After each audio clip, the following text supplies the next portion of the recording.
5分で実現してしまう。やばいっすね。ありがとうございます。ありがとうございます。シナージャありがとうございのます。川口さんがすごいのか、シナージャがすごいのか、よくわかんないですいや、けど。菩薩さんが可愛いんですよ。菩薩か。しょうがない。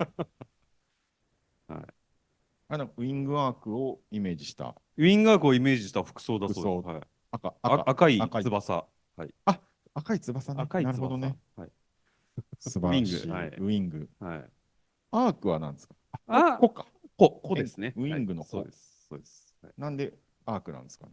いや、それはですね、知らないんですよね。マジか。うん。部長。はい、すいません。部長お願いします。はい。こんな風にして、今、設定の時間を稼ぐっていう。まだ設はい。定されてるんですね。今ね、設定をね、あ、ガチャガチャじゃあ通やってる。訳の方で、あのね、いろいろテスあの、トとか。もう、論理的には向うん。こうで日本語出るはずなんですけど、ああ、なるほど、なるほど。あ、そういうこと。まだね、企画倒れかもしれないはいんで、はいはいはい。あ、なるほど。恐れがまだあります。はい。まだね、向こうからね、OK サインが多分ね、あ、流れ OK サインてくるんだと思がこっちか、扱う。来るんじゃくるっないかなとてことですね。思うんですけど、ああ、了解しました。はいはい。はいはい。どうなんですかね。じゃあ、ちょっいけそうかな？と、大丈夫そうかな？はい。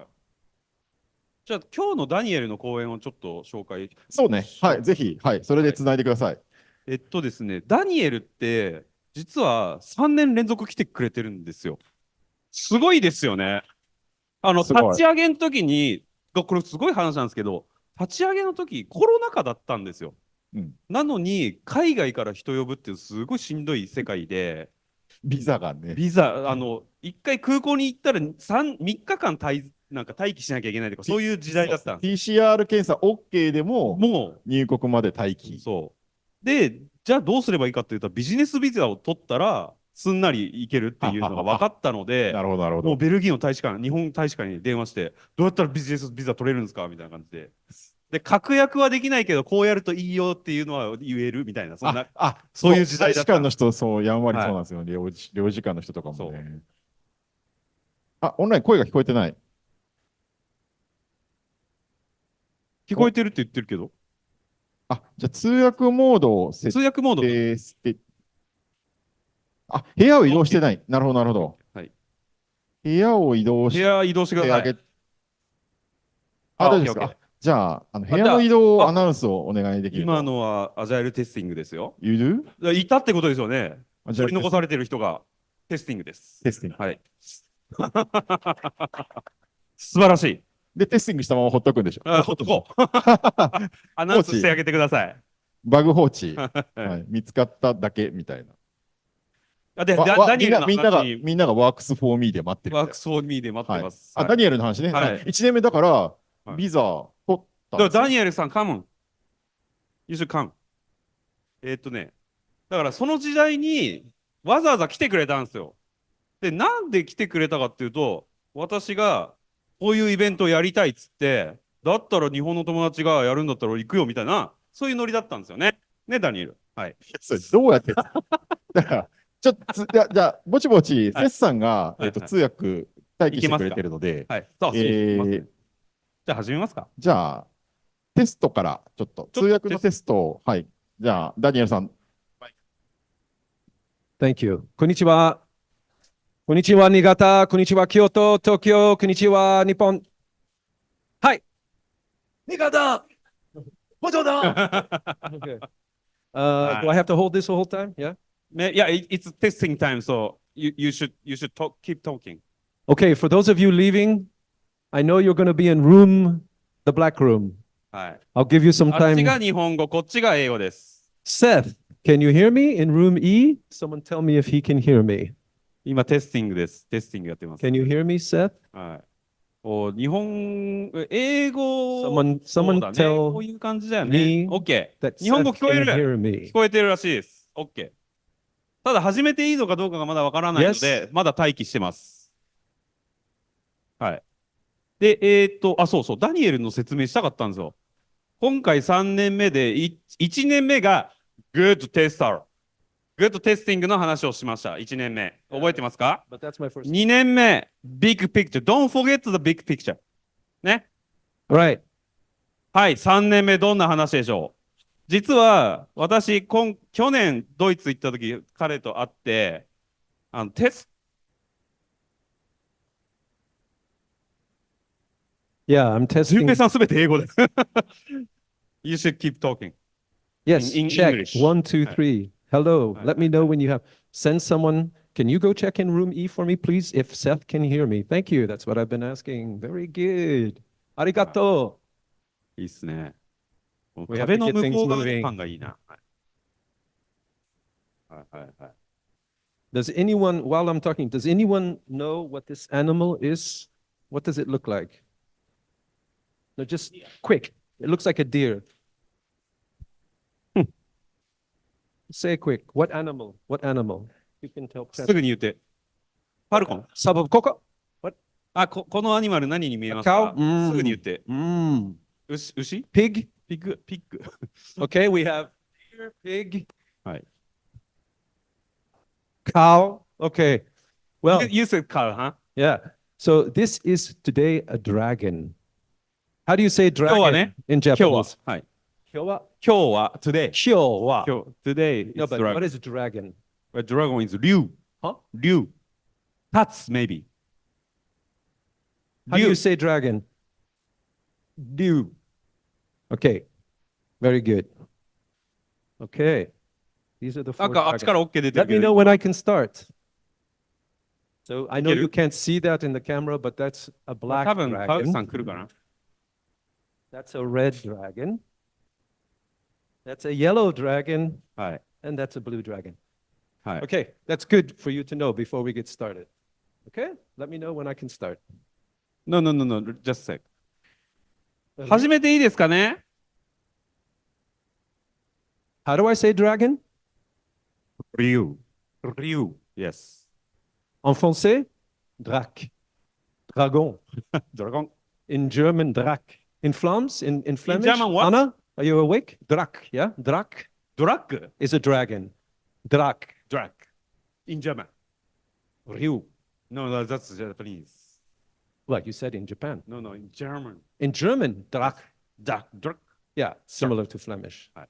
Dragon in French. ドハドン。 But In you see, French. it's all the same animal. It's a mythical animal. It's not a real Unicorn too. man. animal. Unicorn too. Unicorn too, man. Yeah. It's not real, or is it? Aha. So someone let me know when I can actually start because I'm eating my time. I think it's time. Okay, good. Maybe. Just a sec. How many of you were here in 2022? Raise your hand. 1, 2, 3, 4. Okay. Five. It's time, Daniel さん。 Okay, Yeah. Are you ready? I'm ready. Are you Sorry. ready? Are you Yes. ready? Raise your hands. Hi, arigato. You can hear me. はい、じゃあ Excellent. ダニエルさんお願いし And ます。 Seth can hear me? Can Seth, the translator, hear me? That's what I asked. Okay, room E is ready. London is ready. New York is ready. Paris is ready. Hi. And Aki-san is ready. I'm going to share the stage with Aki-san. Well, how many of you were here in 2022? Then you will know what this is. Yes? You will know what this is. I'm looking over at the gentleman here and he's not looking at me. Hello? This, you know what that is. You know what that is. What is it? It's a good tester badge. I know you all threw them in the trash can, but I kept mine. Okay? I'm joking. And then if you were here in 2023, then you, how many of you were here in 2023? Anyone out there? Ah, very good. Bosutsu was there in 2023. Bosatsu. I will talk about your talk too, Bosatsu, under knowledge, because you were talking about what you know and what you don't know. So that's good. I talked about the big picture, and that screen is blocking my little thing, but I have the North Star, the 7 stars. So in the first year, I gave you a moral and ethical compass. And in the second year, I gave you a way to navigate on your own. This year, we're going to talk about the boundaries of testing. I call it that, okay? The boundaries of testing. So it's a sort of metaphor. Huh? Because, for example, a boundary between this bottom of the hill to the top, we need to get through it. So roads on mountains are winding for a purpose, because you can't get up so straight, and if not, you would go down too fast, right? You have to, when you ski as well, down a mountain, you go like this, or when you go with a sailboat. But this is out of necessity, but this is out of design. They want to make it look like it's a longer journey than what it is.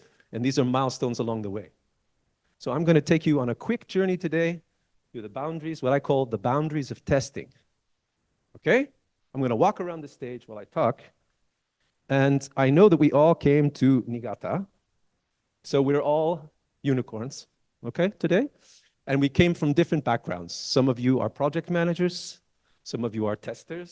Some of you are developers. Some of you are database administrators. It doesn't matter. We're all coming together here. Okay? Some of you are here just for fun, just to watch.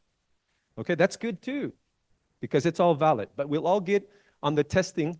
So anytime I say testing or I say, I just mean all of us. Developers, everything, okay? Let's not get lost in roles. Okay, so in the model that I'm making, it's what we call a nested model. Yeah? So in the center are the boundaries of testing. I know you can't read this yet. It's coming soon. And these are different boundaries that I've identified. And I've also kept one as a question mark because I want to challenge you later to come up with your boundaries. And the model can just grow and grow and grow. It's a modular model, okay? So that's the first dimension of the model. Then the second dimension of the model is, guess what? The dragons. Remember the dragons that I just said? Ryu. And here they are, the little dragons, okay? So we'll talk about that. The dragons represent different things I'll talk about, like the positive accelerators, some talents or skills I think are relevant.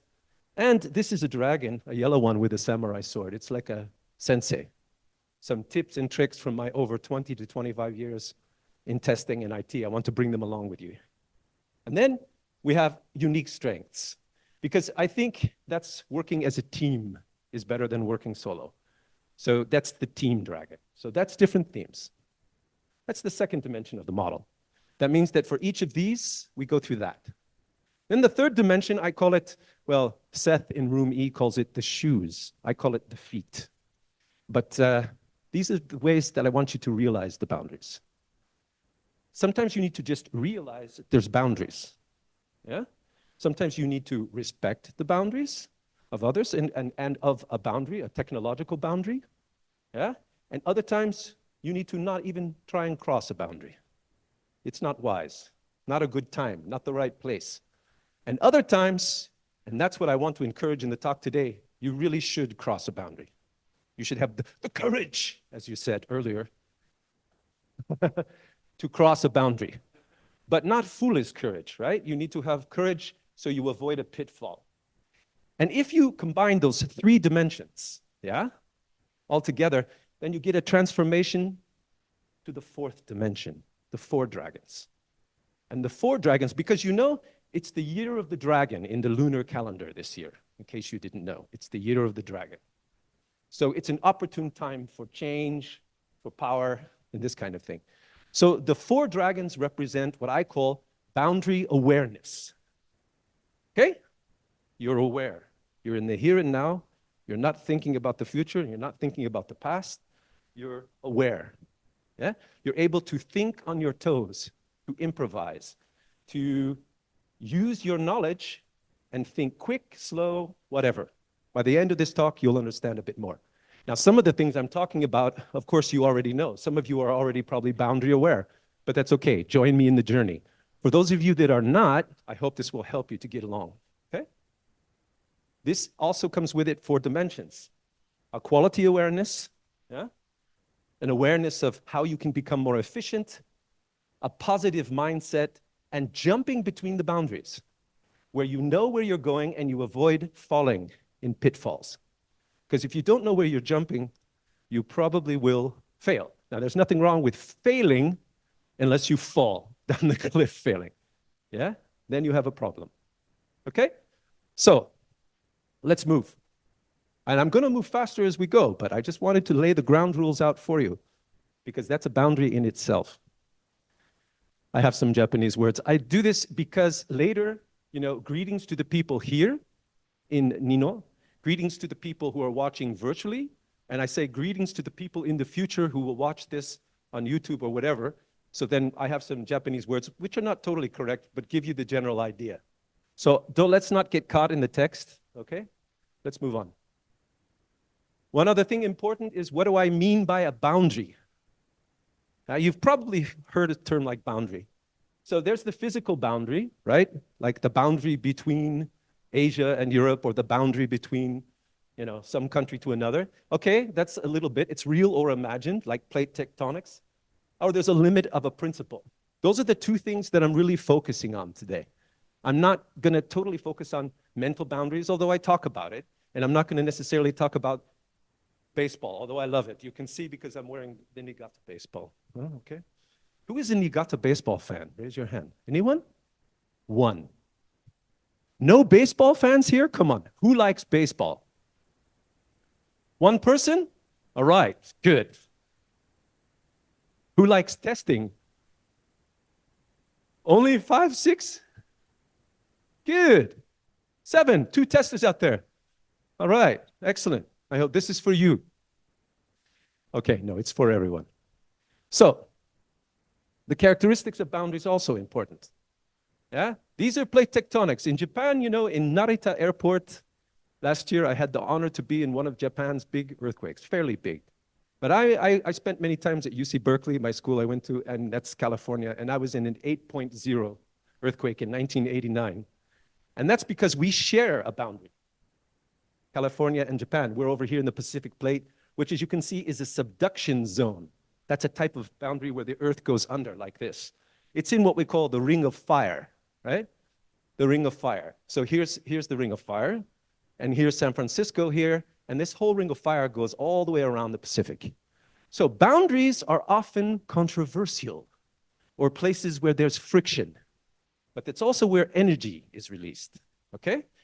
It's inevitable. You need friction to make diamonds. You need stress sometimes. It's good, okay?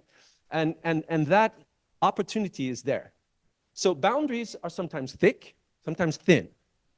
Like you might say, Daniel is an open person. I have a thin boundary. Or someone is very thick-skinned, someone that's hard to reach. It's okay. There's different people in the world. That's the way it is. But it's good to know about boundaries. I don't know what just happened there. Someone's okay. But anyway, boundaries are also the opportunity. Kill that text, I don't know. Yeah, thank you. Because every inch of my screen. So the boundary here between someone's space, your space and my space, it's a boundary. But the only way I can shake his hand, I have to get in the boundary. I have to say, hey, with respect, how are you? Konnichiwa. So I have to get in that boundary. That's the opportunity of space, right? Now I know in Japan, some cultures, they like their space. Okay, but if you stay only in your space and you never get into someone else's, you'll never get to know someone, I think. You need to do it somehow. Yeah? So it takes courage to take a boundary, and I think we'll talk about that as well. Boundaries, as we go through the boundaries, it takes courage to go between them. You'll see what I'm getting at.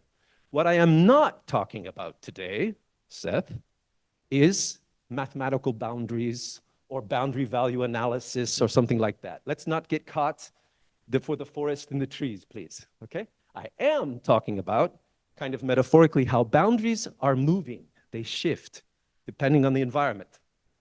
Some boundaries are very strict and some are very open, and you need to cross them in order to advance in your career, in order to advance in your life, and in order to get to synergize with other people. You need to cross the boundaries. How you do it? Well, I believe you just work with facts and less with myths. Now, dragons are mythical creatures, but I use them for the model. Okay, so we're moving along. As we get moving with this boundary awareness, you need to understand that for each of the boundaries, I'm going to go through each of those areas. But I'm going to ask people in each table to choose a color of the dragon. Now, my Japanese is not perfect, but iro de kudasai. I would say, please choose a color. So I'm just going to bring the dragons, and you get to choose first. But I also will then choose which shoe to cover, because I have a lot of text which you can look at later. The slides will be stored somewhere. and I won't cover every bullet because we'll never get out of here on time. Or maybe I will go back and use the time. We will see, okay? I'm an agile presenter, okay? So we'll also look at the benefits. I really will drill down for each of the areas, okay? There will not be an exam afterwards, and we will hopefully understand very well by the end the boundaries of testing. Now you may notice that recently a lot of countries have wanted to go to the moon. Yeah? China made it to the moon. Japan made it to the moon. Do you remember what happened? Anybody know? The lander went upside down. Yeah? It went upside down and it lost solar. It took some wonderful pictures upside down for a while, and then it ran out of battery. But guess what? That supposed failure was actually a success, right? Because you got a lot of data, and you got a lot of information, and you learned what not to do. And sometimes you learn more from failures than you do success, okay? Now, in theory, America was in the moon in 1969. Now China's going to the moon. India's been to the moon. Why? China's going to the dark side of the moon. Why? Why are they crossing that boundary? There must be a reason. Have you ever thought about it? With Elon Musk and SpaceX, they want to go to Mars. So in theory, the survival of our species depends on crossing boundaries, right? Okay, so it's important. I'm talking about just the boundaries of testing, but those guys actually traverse against planets. And you may notice that this is the moon going around the Earth, which is lit differently by the sun, and that's what I base my model on. Okay? So some I will talk more in the sun, and others I will talk less. Okay? But you guys will choose, you have the honor to choose the dragons. So, with that, let's go to the moon, and let's understand that that moon is relative.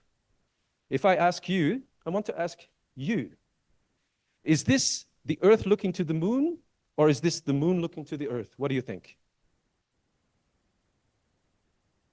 You think this is moon looking to the Earth? How many of you agree? Oh, how many of you disagree then? All of your hands have to go up because, yeah? Well, in fact, if you have a way of looking, and there was color, here there's no color, but if you have that fourth dimension, that boundary awareness, and you start to see things differently, then you get color. And you'll see that on the left, it's a 50-50 chance, you're close. It looks the same almost, doesn't it? If you don't have the right filter. But this is Earth looking to the moon. And this is the moon looking to the Earth. So it's perspective, right? How you look at things. And I'm just talking from my perspective when I do this presentation, sometimes these boundaries. You will have your own perspectives. I hope so. And then you will be able to talk to me over a coffee. Well, I love coffee. Everyone knows this. Dark, strong coffee from Suzuki-san. And this boundary awareness you will have, we can talk afterwards, okay? All right, Seth, we're going to get moving because when you're on the moon and you put your foot in there, you're going to have some friends along the way, okay? Good. Let's go. First one, mental. I call it mental. In fact, I could call it psychological. But here's where it all starts. In 1979, Glenford Myers, actually, can you imagine that's over 40 years ago or more? Glenford Myers wrote a book called The Art of Software Testing. So at least we were software testing in 1979. And one of the first important things he wrote about is the mental state of the tester, okay? This is where it all starts. Your view, your vision, your culture, your way of thinking, yeah? What you know and what you don't know, okay?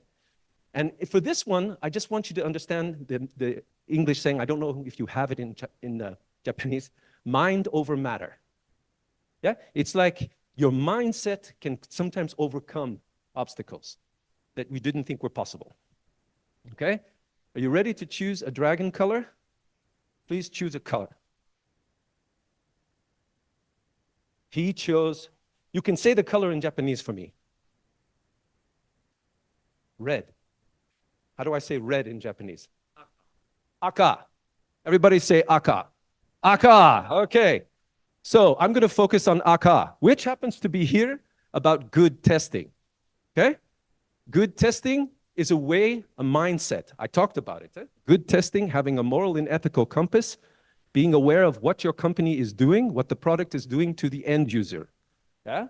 And without losing the big picture, By the way, a good way to expand your psychological and mental awareness is to do exactly what you're doing now by attending conferences and sharing knowledge in that space. Yeah? Another good way to do that is to look at platforms for continuous learning and sharing and growing together. One thing I want to say, though, is that you need to be aware of your communication and how you communicate and promote a well-being.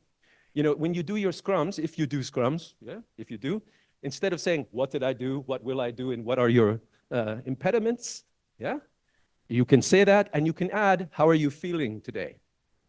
Yeah? And you have the emotion wheel. That's very important. Myers-Briggs, too.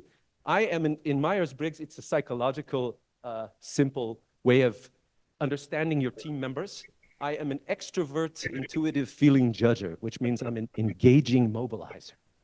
If you've ever used it, it's cool to look into psychological profiles. Let's talk about the shoes or the feet. I think that testers, you need to realize a boundary here mentally is that you guys can check quality, but you can't guarantee it. I've been in some testing situations where I had to give go, no-go decisions. I had to be responsible for quality. It makes no sense. None. I don't own the code. I can't change the code. A doctor doesn't make you better by testing your blood, right? You can test and give some idea of what your situation is. But they need to work as a team with the developers, with the people to go back and correct a bug. So testers often mentally get burned out. I've seen testers get really burned out because they are responsible for quality. They're not, in my opinion. They're responsible for the quality of their testing. Yes, that's a difference. So don't cross over into becoming the police. I found a defect and rubbing it in the face of the developer. It doesn't help. Don't cross into doing that and shift left. Try to shift left. Now, sometimes this do cross is missing in the slides because of the application, but I suggest that you do cross to shifting left. Shifting left, I'll explain in a little bit. Boundaries, I told you psychologically. Here I'm talking about psychological. I'm going to drill down to awareness. Some people have, according to this person, Ernest Hartmann, some people as well on your team have a thin boundary.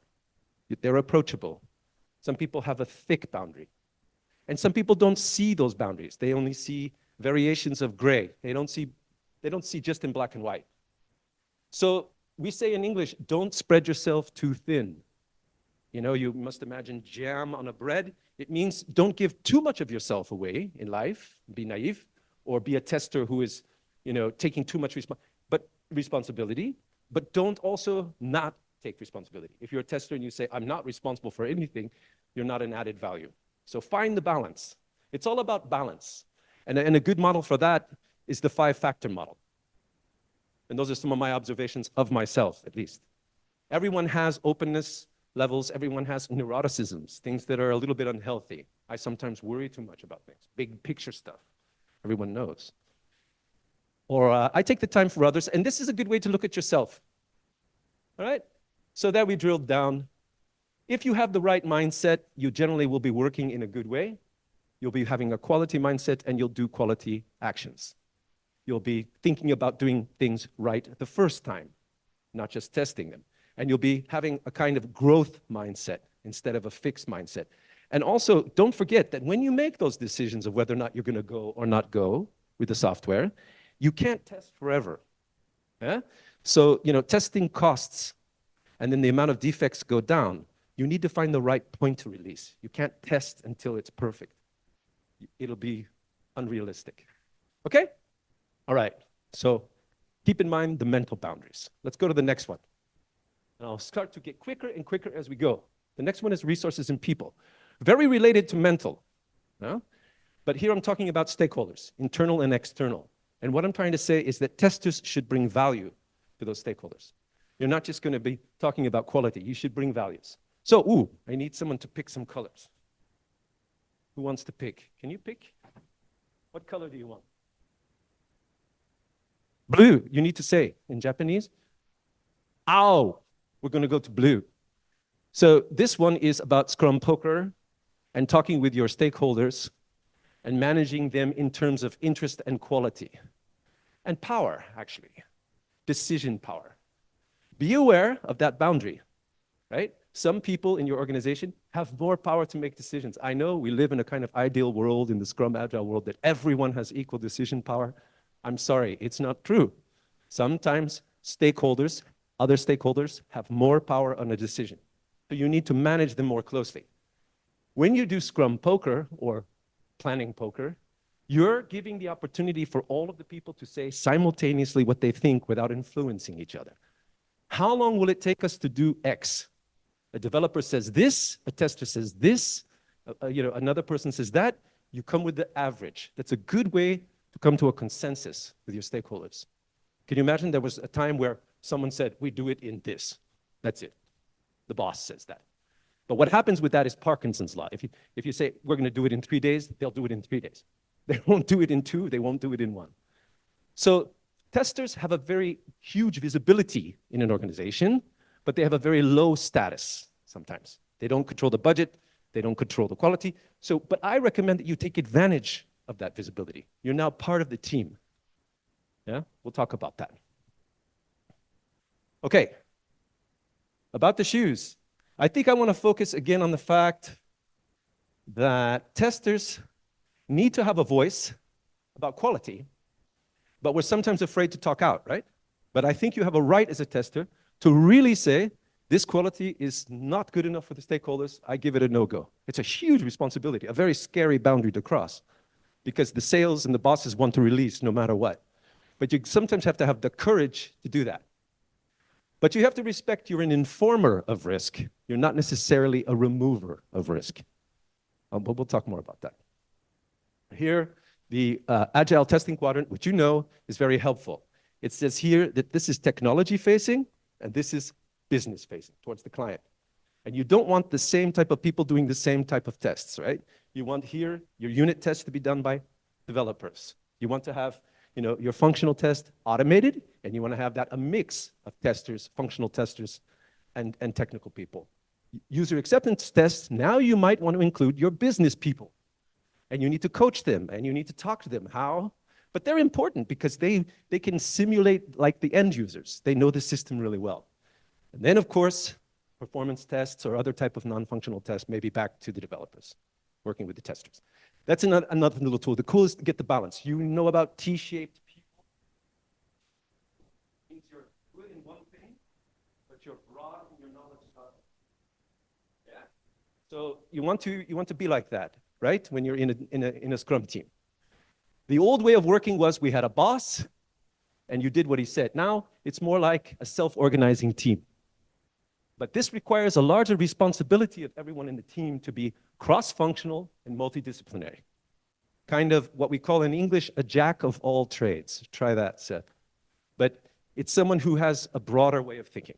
You need to have that so you can remove vertical and horizontal boundaries in your organization. Ideally, I know you have probably, this is the something division, this is the division. We call these silos in a company. But you should be able to think transversal across the silos. Or horizontal, vertical oak, also.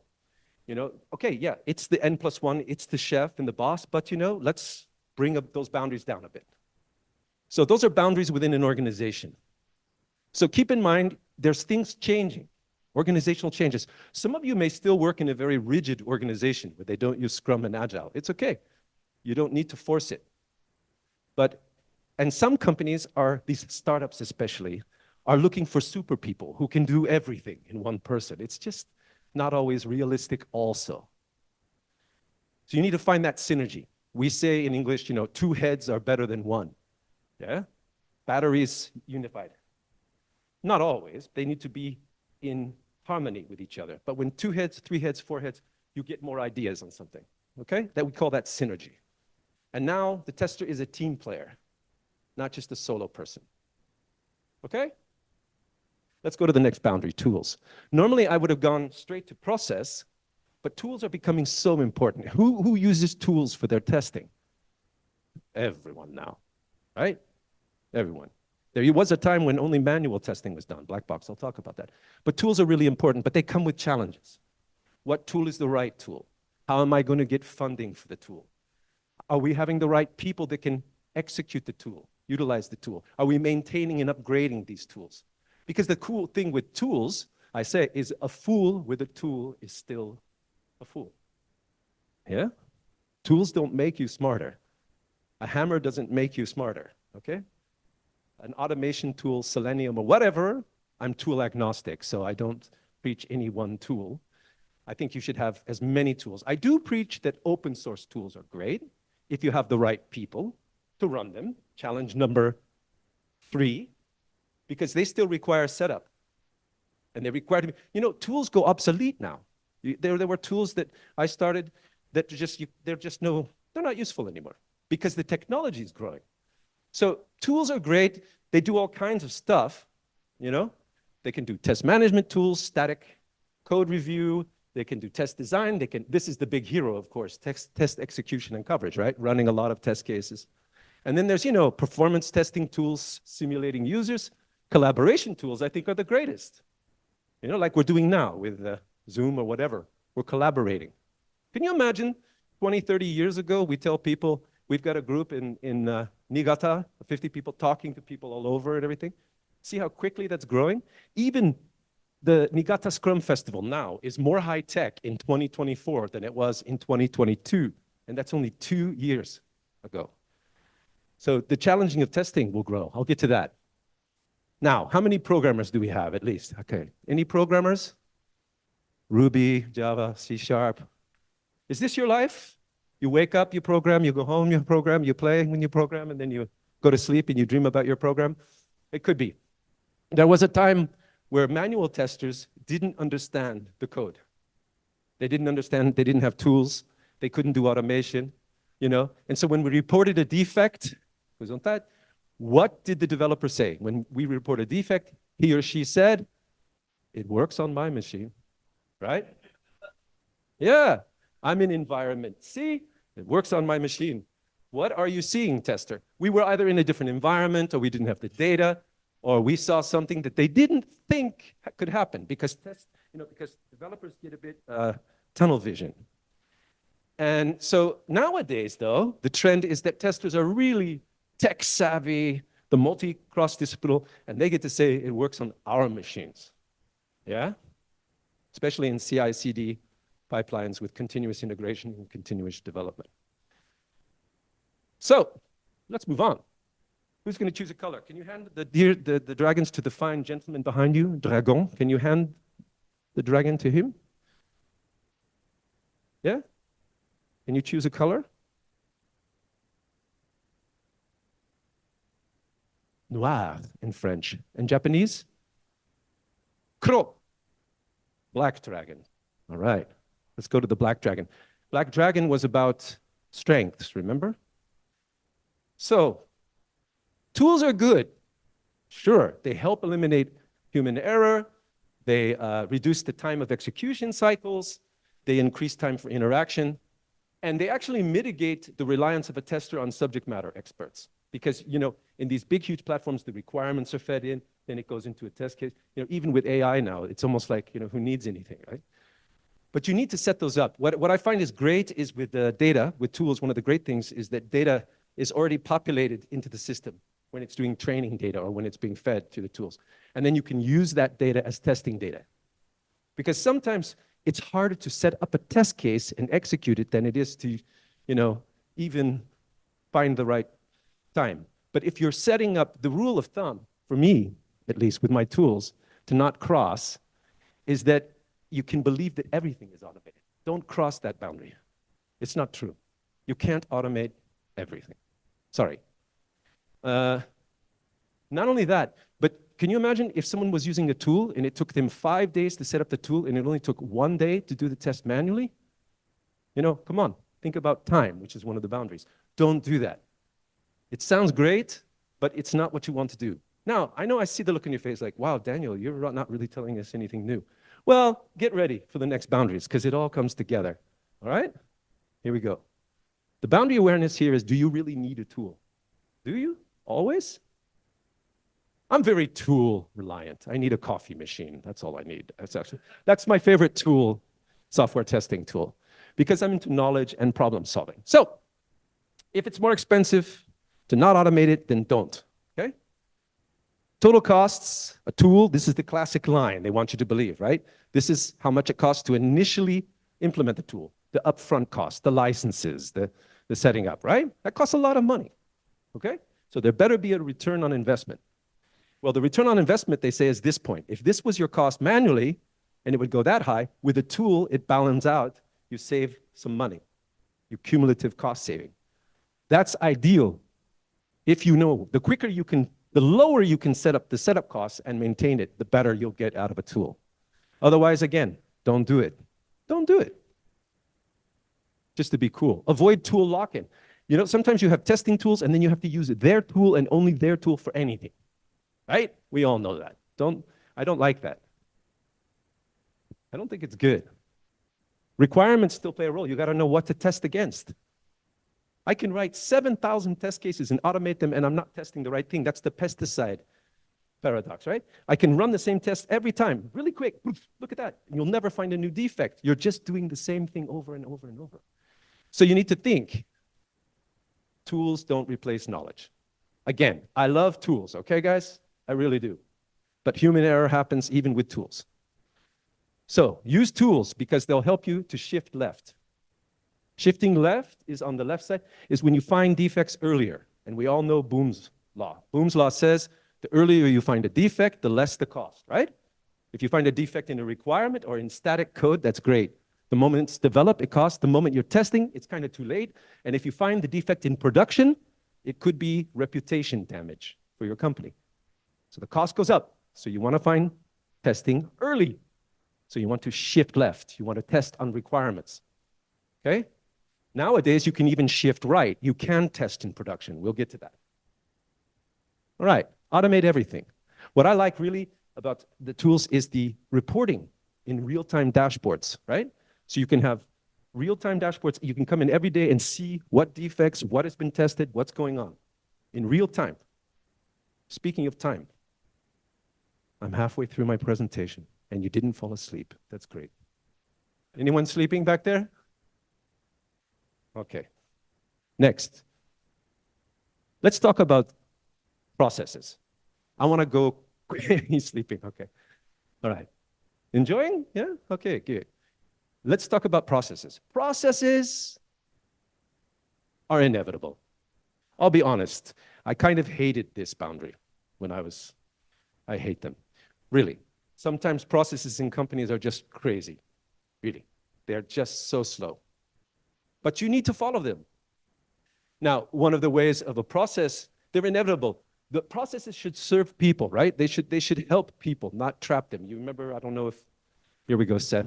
Charlie Chaplin, a comedic actor in the film The Time Machine, he's trapped on the conveyor belt. That's not good. Good processes are repeatable. Of course, they help you to get what you're doing. Huh? The process of brewing sake, it's a process. And you can't repeat that every time. You don't want to reinvent that every time. But the good person knows how to automate along that process and knows how to still keep the human element. You need to taste that sake. You need to still have quality control, you know? So what I want you to get along here in processes is a dragon color. Can you hand the dragons to this gentleman here? Arigato. What color did you choose? By the way, I noticed you all choose different colors, so that's fantastic. Let me guess. He's going to choose yellow. How did I know? I'm psychic. How do you say yellow in Japanese? Midori. Hi. So let's go to the yellow, shall we? Now remember, the yellow dragon was our sensei, was our dragon with a samurai sword. So this is where I kind of say what I think, some advice. Okay? So with processes, always start with the basics. What do you want to do? Keep the process simple. Yeah, you have Kaizen. Yeah, you have other processes, Sigma. Yeah, you have CMMI, TMMI. You have all of these processes. I am even PMBOK certified in Prince2 and all the rest. I have all the certifications. It's good to know the rules, but it's good to know when to use heuristics, I'll talk about in context, to break the rules. Okay? Rules are guidelines. So yeah, don't let the processes take priority over people. That's one of the agile principles, right? Right? Agile principles. Number one, human interactions over processes and tools. Number two, respond to change instead of sticking to the planning. Number three, contract negotiation is less important than human communication. And number four, I know it, but okay. No? Okay, you tell me later. Pretty simple. Anyway, start with the basics. Don't let processes take priority. I'm repeating myself. Should support the context. For some mission critical systems, like maybe the plane I flew on, you need serious processes. For making my coffee, I have Suzuki-san, if you're listening, and he gave me the process for making my coffee. Thank you, Suzuki-san. I learned a process of making Niigata rice from Junpai-san. I have to listen to the rice. Do you understand? So there are processes that are good, but don't let the process take over the goal. Implement processes that free people, not trap them. Okay? So even Scrum is just a process. You know that, right? It's a game. You have Agile, then Keith Sutherland and the Scrum Alliance formed Scrum based on rugby. And they said, let's have roles. Let's have product owner, Scrum Master, and team. Okay, sounds good. Like a game, you know, like a Monopoly. Let's have some rules. Let's have some artifacts. Product backlog, sprint backlog, demo. It's just a way that humans work together. It's a process. Is it the best process? I don't know. It might be good for your organization. It might not. This is ScrumFest Niigata, so of course, Scrum is the best process. But we have waterfall, agile, Agile, and the rest. You know what's really good for processes? We could make our own processes for our company by using mind mapping, some tools. I like the blue. Mind mapping, who uses mind mapping? Anyone? Do you know what mind mapping is? Yeah, you have. Yeah, this is mind mapping, brainstorming. You have an idea and you splinter out. Yeah, mind mapping, brainstorming sessions. Because what you need to do is you need to improve your processes, okay? And I'll give you a process, eventually, how to improve your process. How's that? A little doll within a small doll. So don't cross us into rigid or inflexible processes, please. Okay? Here's a process to improve your process. How's that for fun? 7-step process to improve your process. Sound official? 1, what's your goal? 2, measure your current process. 3, assess it for change. Change is good. 3, 4, create a new process or update it. 5, get feedback on that. Actually, no, implement it, train in it. This is the new process. Then get the feedback. Is it good? Is it bad? Then compare it to your baseline. Did you save time with the new edition? Then just repeat. Repeat this often. Don't repeat it always, but repeat it, not every day, but repeat it often. Okay? Don't get stuck. People, they get stuck. Agile testing. That came, Agile was been around since 2001, but it didn't get implemented in companies until later. What's the new big trend, right? Scrum. There will be a day where we will look back on Agile and Scrum and say, oh, remember when we did Agile and Scrum? The same way we look back and say that we did Waterfall. So you guys probably have ideas for new processes out there. I'm interested in hearing. Processes are good. People need processes. Some people need more structure than others. But when you work in a rigid, structured way, it's good. It has advantages because processes are part of the whole big story, the internet of everything. You need processes. Okay, let's move on. The next one is context. Now, yes, you've heard about context-driven testing, but I'm talking something related, but slightly different, but very close, and heuristics and that kind of thing. Do what's right for the right context. When in Rome, do what the Romans do. When in Tokyo, do what the Tokyo people do, right? You can't go with your own non-contextual-driven way of living. When you're testing one type of application, one type of technology, it's not the same way you want to test another one. Be able to change. Be able to realize that even though there's no one-size-fits-all testing, okay?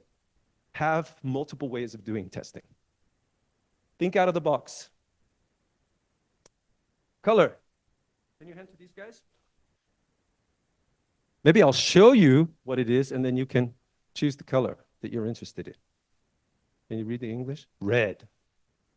All right, an accelerator. Heuristics, let's talk about it. How many of you know what heuristics are? Raise your hand. Why do I always ask, it's so, don't you hate that? Raise your hand. So, but if you don't raise your hand, I'll assume you don't know what heuristics are. So for 3 of you, this is going to be very boring. And for the rest of you, hopefully you'll learn something. Heuristics is just a way of thinking.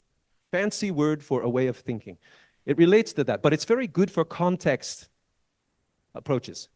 Realize that. I'll come to it in a second. Respect that not everyone is comfortable, however, with heuristic and quick dynamic ways of thinking. There are some times when you need to think quick, right?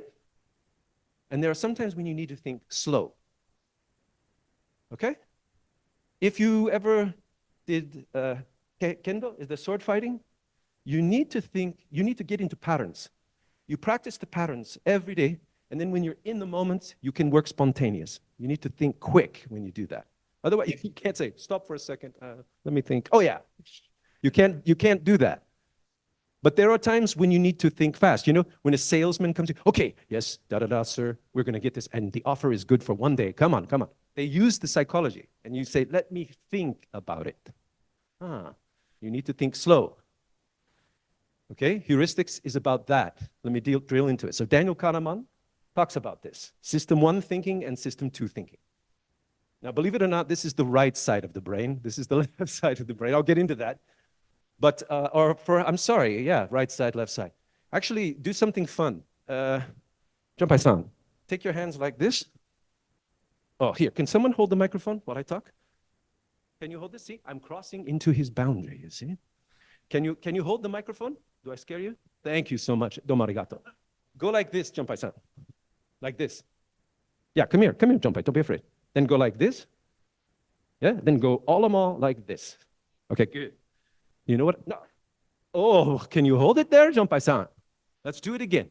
Process 1. Go like this. Go like this. You can do it too if you want. Go like this. And stay there. Stay there. Thank you. Now, I'm going to point to a finger, and I want you to move it. Ready? That one. The middle one. Thank you, Daniel. No, very good. Thank you. Thank you, everybody. Thank you. You see, it was hard. It's hard because your right brain controls your left. Your left brain controls your right, and now I've reversed the feedback loop, right? So if I just held my right hand, I said, move your finger, you can do. But now you're getting a visual feedback, and you don't even know which. So it confuses the brain. That's not what I'm necessarily talking about. But what I'm saying here is that system 1, the quick thinking, is good for context. Okay? It is, creative, imaginative, general, intuitive, conceptual, empathetic.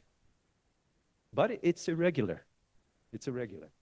This is usually when you're walking down the street and you get a feeling, this is a dangerous street. I think I will leave this street. Yeah? Okay? That's system 1 thinking. System 2 thinking is complex decisions. It's more rational, more logical. That's what Daniel Kahneman says. These are heuristics. This is the heuristic way of thinking. System 1, right? Quick, fast, rules of thumb, common sense, Yeah? That's good for quick decisions in testing. And I'm going to relate this later to knowledge in the Pareto principle. But the fact is that it means that you need to think contextually. When you use heuristic thinking, you can do a quick scan. Yeah, you can read diagonally, we say. You don't need to go into the details. Don't get lost thinking too long. This is good for exploratory testing. Yeah, using your experience, not just writing a bunch of test cases. It's good for a positive way of thinking because, this is the slow thinking. It takes a long way through your brain, and there's the quick one, a shortcut. Just get going. Sometimes you need to get quick results. Okay? Mental shortcuts are good across boundaries. And then there's different schools of testing, You can have a very process-ridden place. You can have a place that's good. You can have a company in the upper left that's more, exploratory and learning, kind of like, You can have a place that just is very scientific in the way it tests. Like when you're testing something for pharmaceutical or for medicine or something.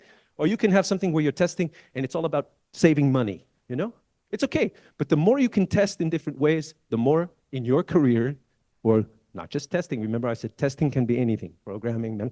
The more, I will say, the more adaptable you will be. Okay. So, Junpai-san, if the right side of your brain controlled the left side of your body, how many of you are left-handed? Don't be ashamed. Anyone left-handed? Your left hand is your dominant hand? There's one. Good. That means that you're in your right mind. Translate that. Okay, good. We move on to technology. How many of you have been to San Francisco? Yeah, that's where I spent a long time of my life. Then you would have seen these cars, these self-driving cars driving around. Yeah? Did you? In the last 2 years? Yeah. Well, me and Anna, hello Anna, wave. Anna, wave. There's Anna. Anna and me went to San Francisco, and there's Anna sitting by one of these cars. And I got to talk to the testers, the people who are testing. Now, this is what we would call a cyber physical system, a CPT. It's giving real-time feedback. It has sensors. I'll get into it later. But when you're doing this kind of testing, just keep in mind the technology is going so fast these days. I mean, just look at ScrumFest Niigata, how much technology we have. But you see, when the technology comes, you have more chance for it to break down, you see? Back in 2022, it was simple.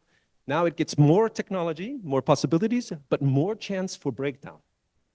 And if it breaks down, it's harder to fix. So again, grow, but not so fast that you can't control it. And test, do tests, check it.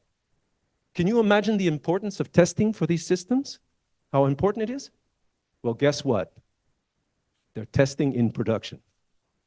These are prototypes. They're using San Francisco as a test environment. My city as a test environment. Scandalous. I'm joking. So, but when it comes to Tokyo, at least you'll know it was tested in San Francisco. So, red dragons to this person here. Can she choose? Would you be willing to choose a color? I say, iro. How do I say choose color again? Oh, they're going to be upset with me in my. Iro, antare. Kudasai. Blue? You chose tools. Artificial intelligence is starting to help us test a lot. I'll get into that. But I think in order to understand technologies, you really need to be out there in the field. You really need to go and play with new technologies with people. Talk to people who are doing new technology. Like I did. I stopped the guys in the car. I said, how do you test that? How do you? They don't have to tell me their secrets. But I really got to look at this car. I got to play with it. You know, remember when you got a toy when you were a little kid? And maybe it, you know, really exciting. I'll talk about that for a while. But you tested it. You worked it out. You know, you figured it out. Then maybe it was boring afterwards. But you checked it out. You learned it. Some toys you kept. Some toys you just threw away. Well, self-driving cars is a toy we've all been hearing about, and we're wondering when it will occur, right? Well, it's occurring. It's inevitable it will come. But, you know, tech bootcamp trainings, has anyone done bootcamp trainings or mentorships or go to incubator companies? New technology. Stay on the bleeding edge of technology. I'm sure all of you, some of you work in very new technology in Japan. Some of you work in old technology, but hey, it's the same ideas. So, some things to think about, the shoes. Well, I think it's about this for me. Respect that testing in production carries with it great responsibilities. It's a bit about the good testing I talked about, right? Chapter 1. So you're testing in production with a car, on a street, with people. So that's a big responsibility. Make sure you have the right test cases. Make sure you're using the right data. Okay? But as a tester, realize that testing is, the technology is expanding exponentially. So you need to keep on it.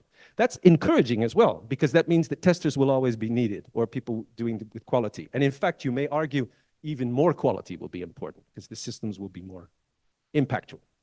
Every technology that goes through a curve, right? It's like, you know, innovators, early adapters. This is more the adaption curve, the people who adapt it. But there's this thing called the chasm, the space, a boundary, where you need to get over that for the technology. Testing can help this, because if technology is growing, and it never made it. Remember the first CD-ROMs, before film was done, you know, and it was a huge CD-ROM. and you put it in the thing and you played it. It never made it past that chasm because it was too big. The memory device was too big. CDs came, compact discs came, they go away. Then comes USB, they go away. You know, what's next? Well, anyway, eventually there are people, for example, who will never ride a company car, a self-driving car. Skeptics. They will never. How many of you will get into a self-driving car? How many of you will not get into a self-driving car today with no driver in? You all will? Wow. I guess you trust the testers. No, I won't. I did not go into the car. And in the car, they have a person now. They have but they're doing some without now. So get over that chasm. Testing can help you get through that chasm, right? It gives you feedback on how good the technology is. I'm looking at the time. I'm going to go quicker now. So every technology goes through a phase. So keep in mind, testing is more important. The quality will become higher. You have to shift left and shift right in testing, and you get quicker feedback loops in your testing. Okay? Because it's real-time feedback. It's not like I'll test it and the next day I give you the report. No, you're testing in real time. Good. That brings us to knowledge. Probably one of my favorites. Now this goes to the talk that you had. It's about knowing and knowing that you know and knowing that you don't know and knowing that when you, okay. So the upper right, they're known knowns. It's I know. I know I am bald. Yes, no doubt. I don't know your favorite food. Yeah, what was it? Ramen. Ramen, me too. It's the first thing I eat when I come. But in order for me to understand, I have to explore, right? I have to explore with you. What is your favorite food? This is like testing, exploratory testing. I know, those are facts. We are aware and we understand. Now, there are some things that I'm aware of. There might be defects. Yeah? But I need to ask questions to get more information. And then the lower right quadrant is really the unknown unknowns. Are there UFOs? Well, I'm aware there's some information. UFOs. Does that make any sense? Seth? Unidentified flying objects. But I assume there are. Yeah? I need to then, I'm as yet unaware. So we need to understand that. You can look at it this way, maybe, if that helps you. Okay? So testing helps to decide. Can you move the dragons to the man in front? What color?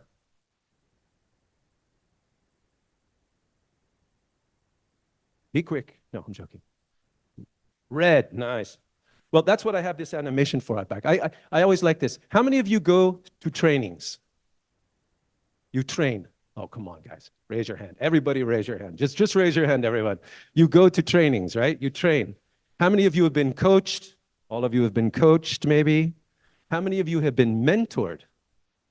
Mentored. Very good. So you know the difference. This is learning. This is a martial arts analogy here. You learn on the dummy, the wooden dummy. You learn. Then you go into training. You read. You understand mentally. Then you go into coaching. The coach is there, and you learn. Then you go into the ring with your coach, and they kick you to the ground. And they teach you a good lesson, right? Or they push you. They challenge you. Then maybe one day you knock them to the ground. And they're very proud, right? I have a good student. They have learned from me. So that's the difference between learning, training, coaching, and mentoring. I also mentioned certification. I'm sure some of you are certified ESTQB or whatever. Certified Agile, Scrum, PSM1, and all that. I like certifications, but they're not the replacement for everything. Knowledge platforms, what you know and what you don't know. Nothing is a substitute, however, for experience, right? Teaching a new, is that a phrase in Japanese? You cannot teach an old dog new tricks. Is that a phrase? No, Seth? It just means that some people, they get locked in their way of thinking later in life and you can't teach them. I don't agree with this. I'm pretty old and I like to learn new things. So, let's choose to respect that knowledge is useful, but knowing how to apply your knowledge is wisdom. What knowledge do you bring with yourself? And it's a good idea to know that you don't know. Yeah? Because we say a person who's not smart will say he knows everything. Actually, no one knows everything. But that's a happy person that knows everything because he knows everything, but he doesn't know everything. Boundary awareness, watch this. These are ones and zeros. That's just binary. That's what a computer works on. That's the metal. That's machine language, right? Then we program in Ruby or Python. We talk to the computer in code, right? We tell it what to do. We give instructions. That code, if there's a mistake in that code, we're going to get an application that has defects. It needs to be tested. That application, let's say we take an application and we know, knowledge, how to change a decimal number into a binary number. Let's say we know. I'm a tester that knows. Then if I get an application and I put in an input of 17, I will get an output of a binary output. Correct? Well, that's just doing black box testing. I put in an input, I get an output. This is how I started testing, right? Then I started understanding code, I understood how things work, and I got a little bit more into the white box. I can crack into the box. I can break the box open, I can look how the code works, and if I get a defect, it doesn't say 1001, it says I don't know, then I know that it's a defect. And I'm wondering, so let's look at the code, right? Let's do some white box testing. Let's look at the code. Okay, we've got a problem there. So we tell the developer and they change it. The developer changes it and then we get a different output, right? Now we get the expected result. Testing is part of that, but again, we're not responsible for the quality because we don't own the code, right? But we're responsible to work as a team. We're responsible to cross the boundaries. And we're responsible for quality. And we're responsible for thinking, what do we know? What do we don't know? Well, the fact is, if we knew how to change decimal numbers and to numbers, as a tester, it helps to have knowledge when you're testing the system. Although sometimes it's great to have testers that don't know, because then they give you a better result to simulate your end users. Because your end users don't want to know what the code is. They just want the application to work, right? Okay, that's a funny little shirt there. There are only 10 types of people. Those who understand binary and those who don't. See if you get it. I don't know if you get it. So, quality. It requires now, do you have a knowledge management team in your company? Training your people? Yeah, you should. Because when it gets to the next thing, the next technologies that I'm talking about, believe me, if you don't have knowledgeable people, skilled people, learning people that learn continuously, they won't be able to give their stamp of approval and test for technology 4.0, for these cyber physical systems like the driving car. Because think about it. Think about it, Anna. Think about it. You have to test the software. You have to test the framing. You have to work with mechanical engineers. You have to work with, maybe even psychologists. How will the people react if they're in a self-driving car? You need to work with varied teams. It's not just anymore developer, tester, project manager. It's all kinds of people. It might even be the people of the road, the highway. Yeah? So the environment. Then one of the big problems I know in San Francisco, the firemen and the policemen hate the self-driving cars. Because they stop sometimes, they don't work, and they sit there and they block the streets. But that's going to happen in real life. It's a failed, we learn data from the fail, okay? But it might be a mission critical situation. Again, take responsibility for testing in production. So, Shinkansens are really powerful things. Who tested it at JR East or who tests the rail? Well, someone tests the rail, someone tests the software, and there's all kinds of software now everywhere. Software is permeating every device. There's probably going to be software in your shoes. I don't know. But software in medical, software in your car, software in your television at home, your communication devices, very important. Technology is growing. You need to grow with it. You need to increase your knowledge. And you need to be aware of one of the other last boundaries, time. How much time do I have?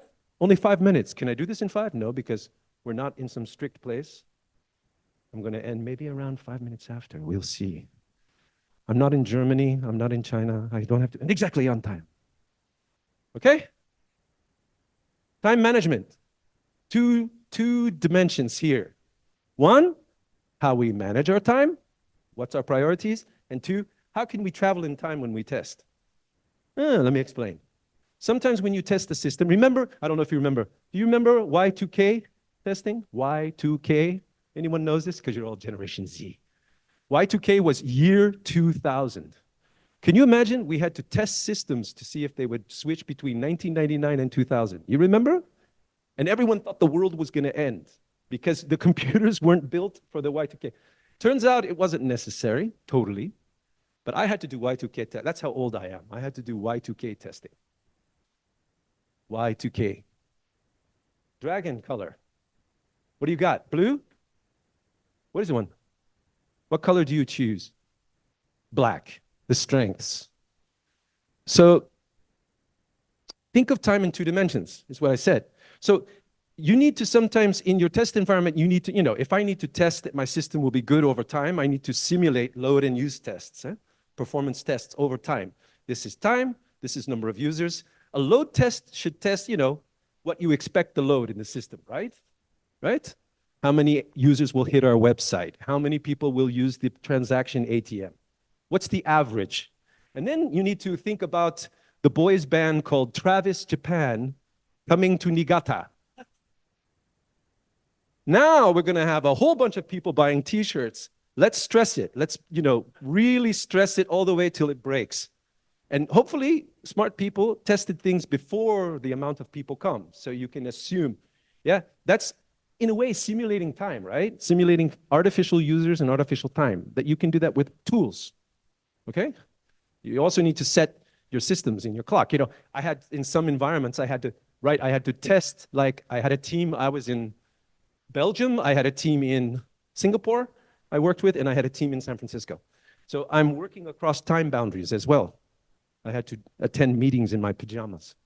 So real time. When do you test? Those 2 dimensions. So prioritize. Okay. What are we going to do? Are we going to realize? Yeah, let's realize. If you place emphasis on time and speed, what kind of thinking are you doing? System 1 or system 2? Well, if you're listening, system 1, remember? Quick thinking. Yeah? That has advantages. Yeah? You can be on the fly, you save time, you can perform. Good for context-driven testing, right? But it has disadvantages. Everything has advantages and disadvantages. It means that maybe you're not going to have traceability. Traceability is where you have a requirement to a test case, to a defect, and you can say, where did the defect occur, right? So that's interesting. We call it shaking the tree when we test. We shake the tree quickly. We find a lot of quick defects. Then we use more complex test cases to test the system in more depth. So that's the advantage. But to kind of see, you have limited coverage when you test too quickly. Let's move on to the boundary awareness. How many of you know about the Pareto principle? No one. Good. 1 person, 2 people. All right. What is it? Mon ami. What do you think it is about? Well, there is a doctor. There was Dr. Pareto. And Dr. Pareto said, what do you think?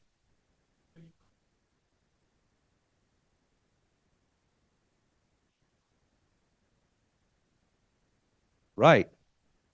20% of what you do gives you 80% of what you get. Did you know that? Cool, huh? So then stop doing 80% to try and get 20. You're going to get the same or less, right?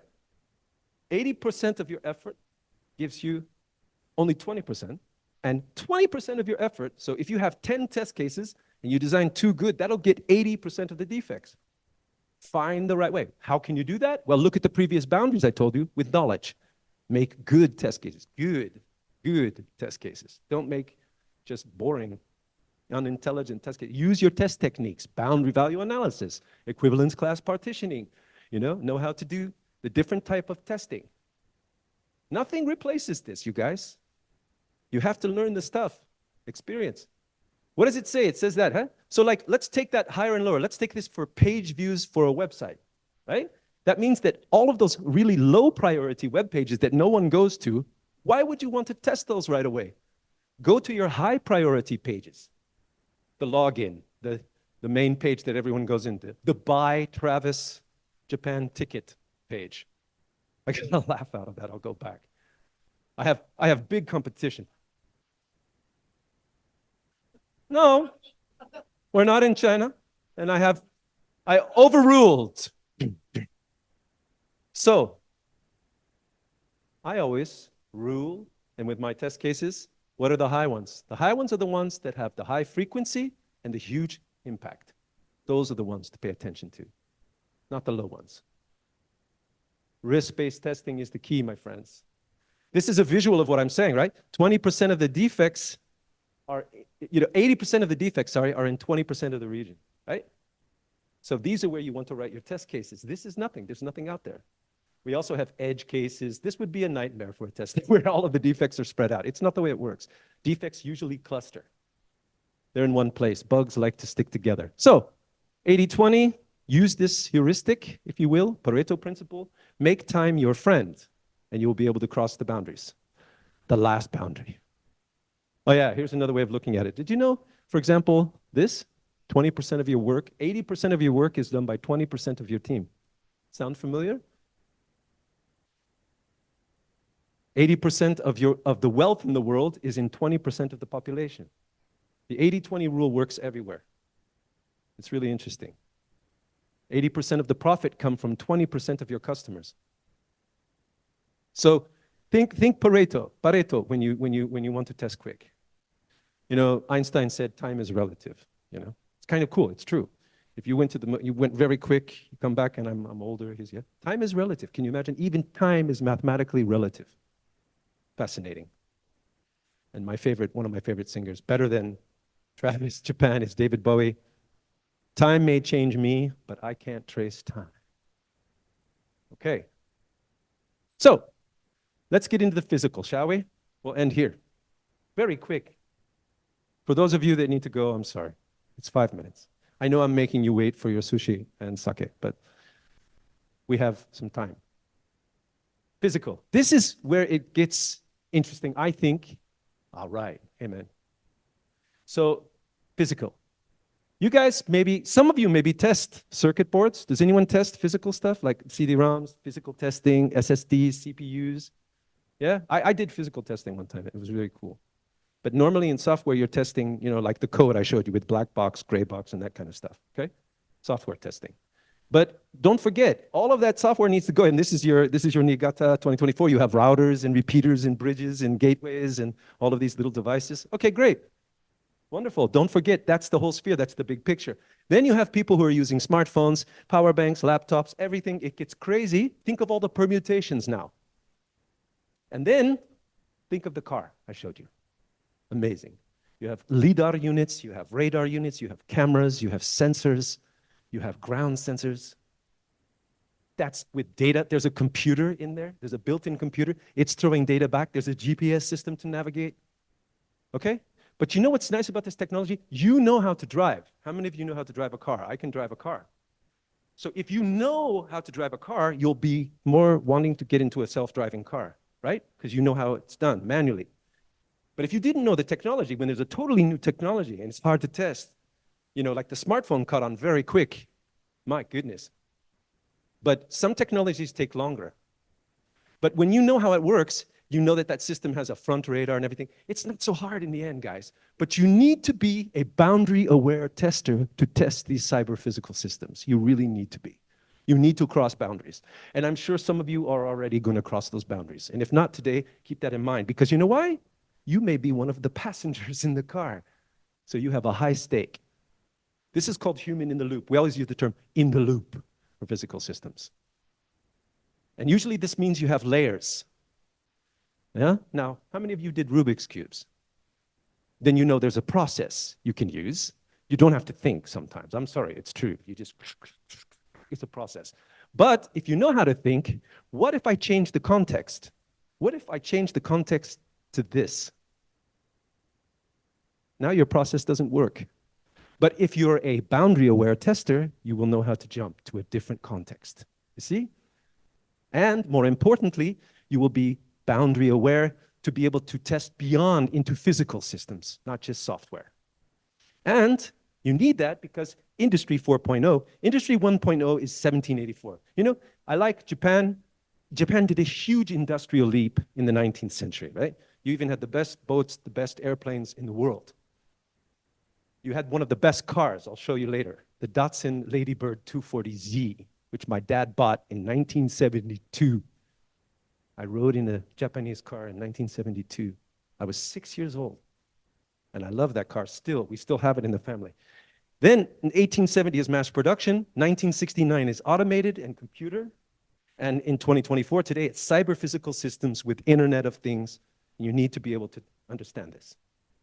Robots. In Japan, you have a few of these, Pepper and Cosmo, but there's also other robots. Robots are cyber-physical systems, and there's all kinds of robots now. There's military robots, medical robots, social robots. It's only going to grow, right? It will only grow. So you need to understand that there's the cyber side, yeah, the servers and the physical side. And then there's a network. Those are the layers. Okay. You choose a color, Anna. Yellow? You choose yellow? Yellow is heel in Flemish. Okay, let's go to the samurai sword. Context-based testing is the way you need to test these cyber-physical systems. You need to use that context way of working. You need to use heuristics. You need to test fast, get fast feedback loops. There's so many changes in these physical systems. You need to work quick. You need to avoid being intimidated by these complex systems. I'm sure all of you have felt times where the technology or the program is intimidating, but you need to get through that boundary. You need to cross it. All those components and systems and subsystems work as a unit, but you cannot face the dragon right away. You have to be like water, like Bruce Lee. You need to go around it. Just take the small piece first, then larger, then integrate, then go. Okay? Either work top down or bottom up. It's up to you. Be creative. Use your knowledge. Okay? Now, I'm just going to recommend you cross that boundary at the bottom. I like this shoe. And the big picture helps you to do that. Okay? Now, closure. Remember the know and don't know? That helps here too. Complex systems are in the upper right. Known unknowns, complicated. Known knowns, simple. Cyber systems, it comes together now, I hope. One of the great things helping testers today is AI. AI is helping us with like predictive analytics to choose the test cases. Yeah? But the AI has to be programmed correctly. Otherwise you get bias. So CPS requires you to test in layers. And I think as a tester, you should become what's called a meso tester. It's Greek, it means being able to work in the middle or the layers. Okay? Maybe you're good at testing the business layer or the interface layer or the physical layer, but I think in the future, testers and programmers need to work in all three simultaneously. Real life. Okay? Before, when we crashed a car, we had a test dummy. We physically crashed the car. It cost a lot of money to run that test, but we got data. Now, we use models, right? Model-based testing, right? So we crash virtual cars. It's much less money, and we get the same data. Cybernetic thinking, you know? Machines, creativity. All right, to wrap up. You probably have an idea of your boundaries. What are your boundaries in your workplace? Hopefully some of these apply to you, okay? But if not, I'm sure you do. Let's talk about it after. And then I ask you, like, what would be your accelerators? What would be your tools and strengths? Think about it. Come up with a new one. It's a new model. Make it interesting. Talk to it. Think about it. Talk with your friends. What to cross, what to not cross in the boundaries. Why? And be aware. What are the benefits? Are there benefits for crossing those boundaries? Are there not? Otherwise, don't cross them. Don't jump if you don't know where you're going and there's no benefit. You might just fall. So in this year of the dragon, I want you to cross those boundaries. You know, boundaries are, I showed you, remember, moon to the sun, sun to the moon, or moon to the earth, earth to the moon? Not easy to tell with perspective.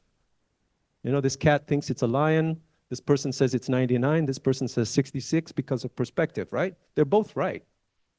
So be careful of perspective. But what I want you to do is cross. Your passport is the boundaries, and you can grow. Then you have the boundary awareness. Yeah? So you'll be able to then move from Nino 3 out of this thing today. Use your passports. I hope I helped you today to think about understanding the boundaries, identifying them, and crossing them. I want to very much wish you a great journey. I've been you. This is my part 3. I hope to see you again sometime. Good testing, your compass, big picture, and today I gave you the map, the boundaries. So good luck. Have fun. Don't be intimidated. Cross the boundaries because there's so many benefits to realize when you cross boundaries. Many. And that's already a museum piece. That was the original self-driving cars. That's in the museum in Silicon Valley. That was only 3 years before. That's how quick the technology changes. So, good luck in your journey. There's the Japanese upside down rover. But now with your boundary awareness, it won't happen. Good luck at Niigata ScrumFest. Have fun. Let's talk about the boundaries. Thank you so much.